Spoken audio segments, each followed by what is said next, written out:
Hello friends, जैसा कि आप सभी जानते हैं कि सावन का महीना शुरू हो गया है और इस महीने में माँ नेचर की खूबसूरती अपने चरम पर होती है। तो अगर आप इसका आनंद लेना चाहते हैं तो कीजिए सुबह की सैर की एक नई शुरुआत। और हाँ दोस्तों, मज़ा लीजिए मदर नेचर की ब्यूटी का। Thanks.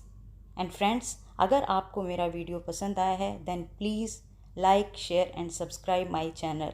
Thank you. Bye bye.